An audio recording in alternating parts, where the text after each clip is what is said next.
မျိုးသမီးတွေဟာအချစ်ရေးမှာဖောက်ပြန်မှုကိုဘယ်တော့မှလက်မခံသင့်ပါဘူးဒီအကြောင်းအရာကအရန်ကိုအရေးကြီးပြီးထိလွယ်ရှလွယ်ဖြစ်တာမို့ဒီနေ့မှာတော့ဘာကြောင့်ဒီလိုပြောရတယ်လဲဆိုတာကိုအသေးစိတ်ရှင်းပြသွားပါမယ်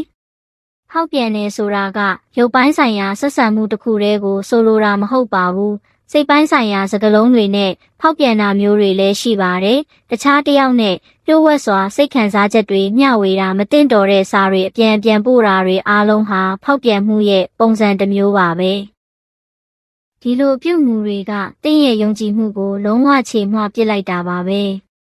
ဖောက်ပြန်မှုကိုလက်ခံလိုက်တာကကိုယ်တန်ဖိုးကိုကိုယ်တိုင်နှိမ့်ချလိုက်တယ်လို့ပါပဲတင်ဟာချစ်ချင်းမြတ်တာလေးစားမှုရိုးသားမှုတွေနဲ့ထိုက်တန်တဲ့သူပါတင့်လက်တွဲပေါ်ကတင့်ကိုတန်ဖိုးမထားပဲတခြားတစ်ယောက်စီအာယုံရောက်နေတယ်ဆိုရင်အဲ့ဒီဆက်ဆံရေးကတင့်အတွက်မကောင်းတော့ပါဘူးတင်ဟာတစုံတစ်ယောက်အတွက်ဒုတိယရွေးချယ်မှုမဖြစ်သင့်ပါဘူးတင်ဟာသူ့ရဲ့တဦးလေးသောဦးစားပေးဖြစ်ရမှာပါ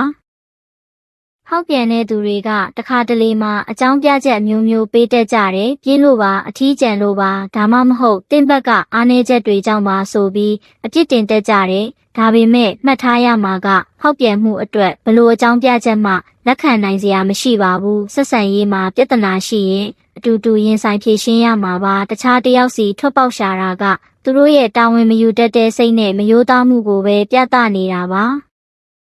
ခွင့်လွတ်ပြီးနောက်တစ်ကြိမ်အခွင့်အရေးပေးလိုက်ရင်အရာရာအဆင်ပြေသွားလိမ့်မယ်လို့တင်ထင်ကောင်းထင်ပါလိမ့်မယ်ဒါပေမဲ့ဖောက်ပြန်မှုဆိုတာကတစ်ခါဖြစ်ပြီးရင်နောက်တစ်ခါထပ်ဖြစ်ဖို့အရန်လွယ်ကူသွားပါပြီယုံကြည်မှုဆိုတာဖန်ခွက်တစ်ခွက်လိုပါပဲတစ်ခါကွဲသွားရင်ပြန်ဆက်ဖို့မလွယ်သလိုဆက်လို့ရခဲ့ရင်တော့အဲ့ရာတွေကတော့ထာဝရကြံနေခဲ့မှာပါတင်ဟာအမြဲတမ်းတန်တရားတွေစိုးရိမ်ပူပန်မှုတွေနဲ့နေထိုင်သွားရပါလိမ့်မယ်ဒီလိုစိတ်တန်ရာတွေနဲ့ပြည့်နေတဲ့ဆက်ဆံရေးမှာတင်တကယ်ပျော်ရွှင်နိုင်ပါမလား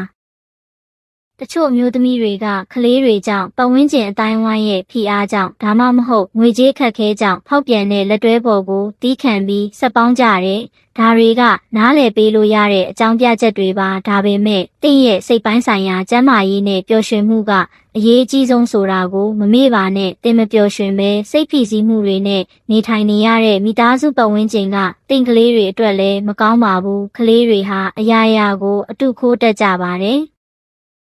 မလေးစားမှုနဲ့မပျော်ရွှင်မှုတွေကြားမှာကြီးပြင်းလာတဲ့ကလေးတွေဟာအနာဂတ်မှာကျန်းမာတဲ့ဆက်ဆံရေးတည်ဆောက်ဖို့ခက်ခဲနိုင်ပါတယ်။ဟောက်ပြန်မှုကိုလက်ခံလိုက်ခြင်းကတင်ကိုယ်တိုင်ကိုရောတစ်လက်တွဲဖို့ကိုပါမှားယွင်းတဲ့သတင်းစကားတစ်ခုပေးလိုက်တာပါပဲ။သူ့အတွက်ကတော့ငါပါပဲလှုပ်သူကတော့လက်ခံပါပဲဆိုတဲ့အတွေးဝင်သွားစေပြီးတင့်အတွက်ကတော့ငါကဒီလောက်ပဲတန်တာပါလားဆိုပြီးကိုတန်ဖိုးမဲ့တယ်လို့ခံစားလာရစေပါတယ်။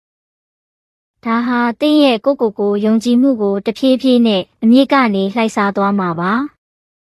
ကိုချစ်ပါကိုတန်ဖိုးကိုသိပါတင်ဟာပျော်ရွှင်မှုလေးစားမှုရိုးသားမှုတွေနဲ့ပြည့်စုံတဲ့အခြေရေးတစ်ခုနဲ့ထိုက်တန်ပါတယ်တင့်ကိုတန်ဖိုးမထားတဲ့သူတင့်ရဲ့ယုံကြည်မှုကိုအလွဲသုံးစားလုပ်တဲ့သူနဲ့အချိန်ကုန်ခံမနေပါနဲ့ဒီလိုအခြေအနေမျိုးကိုရင်ဆိုင်နေရတယ်ဆိုရင်တင်တယောက်တည်းမဟုတ်ဘူးဆိုတာကိုသိထားပါယုံကြည်ရတဲ့မိတ်ဆွေမိသားစုဝင်တွေနဲ့တိုင်ပင်ပါလိုအပ်ရင်ကျွမ်းကျင်တဲ့ပညာရှင်တွေရဲ့အကူအညီကိုရယူပါ